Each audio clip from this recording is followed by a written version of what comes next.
ngerasa wah hubungan ini toksik loh dan kayaknya nggak bisa dipertahanin, aku milih udahlah.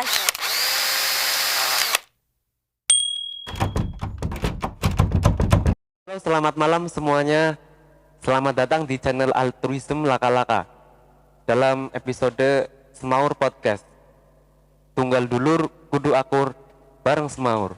Dalam episode perdana kali ini, kita akan membahas sebuah tema dengan judul cinta. Dan sebelum podcast ini dimulai, saya hendak memperkenalkan diri terlebih dahulu. Nama saya Misbah. Di sini saya sebagai host dan di samping saya ada teman saya yaitu Mbak Siva. Halo.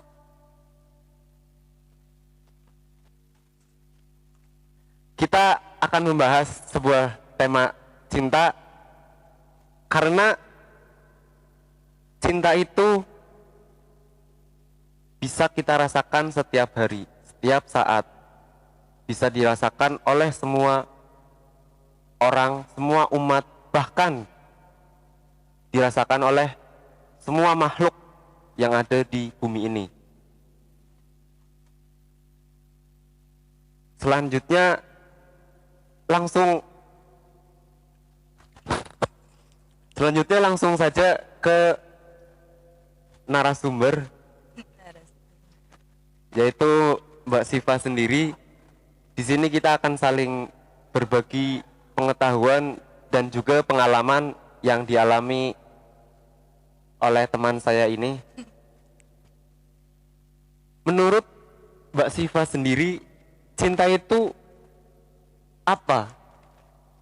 Ya, sebenarnya kalau kita berbicara tentang cinta, otomatis kita punya definisi dan kita punya pengertian yang sangat luas dan tentunya itu sangat subjektif bagi kita sendiri.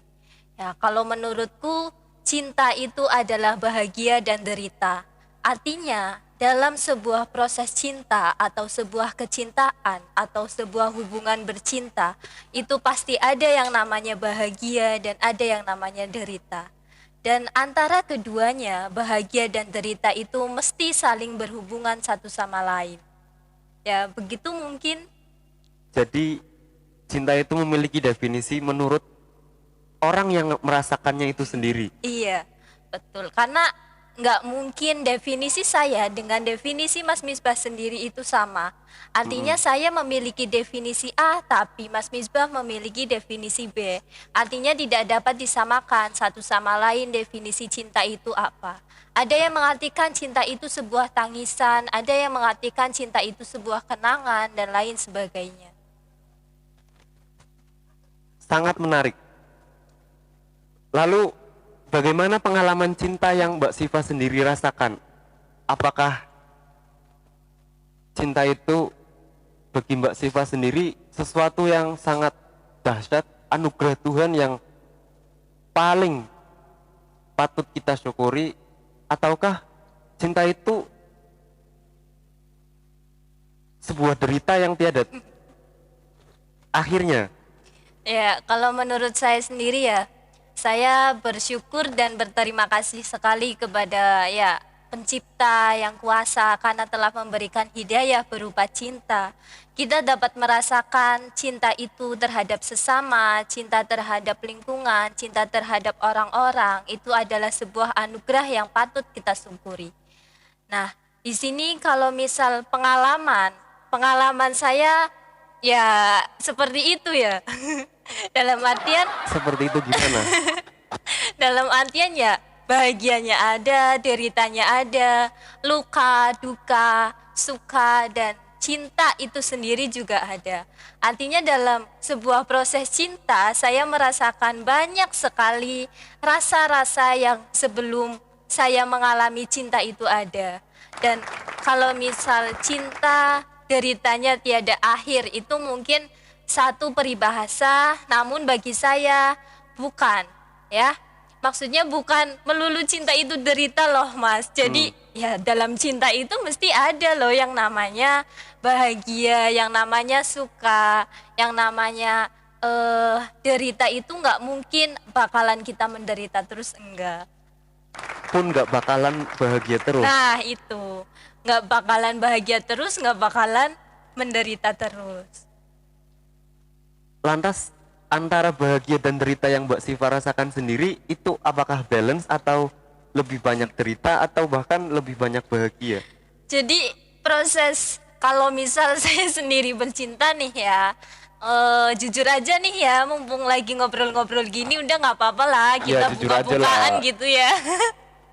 Nah, jadi kalau misal aku sendiri ya, aku pernah cinta sama seseorang nih, dan Siapa kata tuh? rahasia dong, Nggak boleh sebut merek nggak boleh, nanti dia tahu gimana. biar dia viral. Yang viral aku aja dong. Oke lah. Terus ya aku cinta nih sama si A, dan pas waktu itu proses aku bercinta sama dia ya dalam tanda kutip kayak menjalin hubungan ataupun apa. Nah itu ya mengandung unsur deritanya, mengandung unsur bahagianya gitu kan. Ini lagi cerita si A nih ya gitu. Iya. Nah itu kalau dalam si A itu mengandung deritanya nih, aku jujur. Karena gimana ya, dalam proses bercinta itu ada yang satu dengan yang lain itu nggak satu frekuensi. Ya, nggak satu kesamaan. Maksudnya kayak banyak perbedaan loh, walaupun kita bersama itu nggak harus sama. Jadi Nggak kita nyambung gitu ya? Iya, nggak nyambung. Aku suka, misal aja nih ya, dari hal-hal kecil. Aku suka lagu indie, dia suka lagu islami. Waduh, sangat bertentangan sekali. Aku suka pakai celana, dia nyuruh pakai gamis. Aduh. Ya, jadi hal-hal kayak gitu tuh yang bikin kayak aduh kok aku ngerasa banyak tekanan gitu, dan tekanan itu refleks aja jadi derita gitu loh. Padahal mungkin bagi orang-orang lain yang nggak jadi derita, justru jadi kebahagiaan atau apapun. Tapi menurutku itu jadi sebuah derita. Nah, lain halnya dengan aku mencintai si B nih. Iya. Kan proses bercinta kan kadang udahlah, udah jalin hubungan terus nggak cocok, udah cintanya itu pudar, terus bisa mencintai orang lain kan. Nah ketika aku mencintai si B itu justru banyak bahagianya gitu. Jadi aku di situ ngerasa oh cinta berarti bukan hanya derita, bukan pula hanya bahagia, tapi dua kata itu mesti bersambungan satu sama lain gitu sih. Yang sama si B bahagianya dalam hal apa? Mungkin kalau pribadiku sendiri ya, aku tipe orang yang bahagianya itu sederhana. Mas Beli Misbah, cilok, sederhana. Mas Misbah tahu nggak, ditemenin belanja itu udah merupakan hal yang bisa bahagiain aku. Temenin apa dibelanjain? Ditemenin dulu, baru itu dibelanjain. Wah bahagianya itu plus. Double kill. Iya seneng banget loh. Maksudnya aku tuh tipe orang yang nggak bisa apa ya, kalau misal aku udah cinta sama dia itu kadang aku bisa dibilang over gitu. Artinya Overprotective? enggak overprotective. Maksudnya gini, aku cinta nih sama Mas Misbah, aku pengen terus kemana-mana sama Mas Misbah, apa-apa sama Mas Misbah gitu kan. Cuman ya kalau misal waktunya emang nggak bisa atau Mas Misbah ada kesibukan lain ya udah. Cuman paling ya kadang dalam hati perempuan kan mesti aku pengen ngambek, aku gini gitu loh. Mungkin itu pandangan aku ya, kalau pandangannya lain beda lagi. Eh, ya, terus ketika tadi kan disebutkan bahwa ketidaknyamanan timbul karena tidak satu frekuensi. Iya. Dan dicontohkan dengan aku suka pakai celana dan disuruh pakai gamis. Tapi di sisi lain mungkin dia menyuruh pakai gamis pun tentu dengan ada alasan dong, karena Iya. nggak mungkin ada asap tanpa api kan. Mungkin bagi persepsi dia, kamu dengan memakai celana itu akan terlihat bentuk lekukan tubuhmu. Maka dari itu dia menyuruh memakai gamis. Nah, untuk menyikapi hal demikian, apakah itu termasuk mengekang atau bertujuan baik namun dengan cara yang keliru?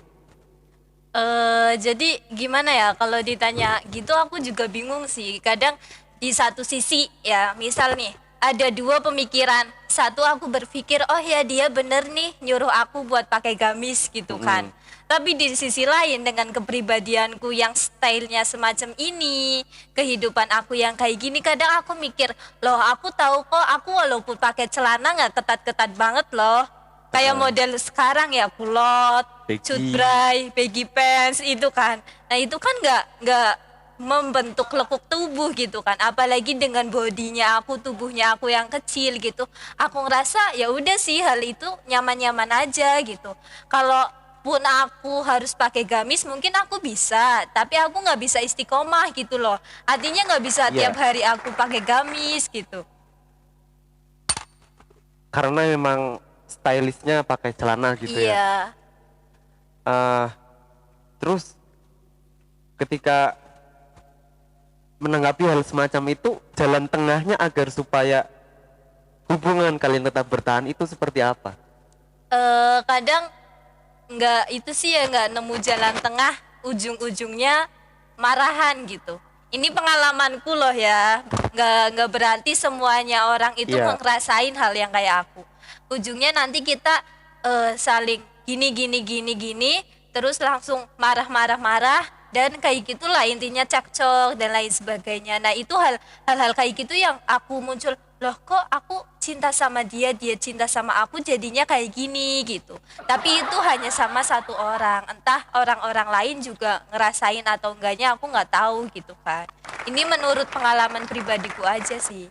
Nah, tadi kan itu cuma contoh kecil ya. Iya. Sementara masih banyak contoh-contoh bentuk kekangan yang diberikan oleh antar pasangan satu dan pasangan yang lainnya. Sementara mereka sendiri itu sebenarnya memang benar-benar saling mencintai, tapi di sisi lain mereka nggak mau mengerti satu sama lain Iya. dan nanti masuknya itu ke toxic relationship. Itu jalan keluarnya itu gimana?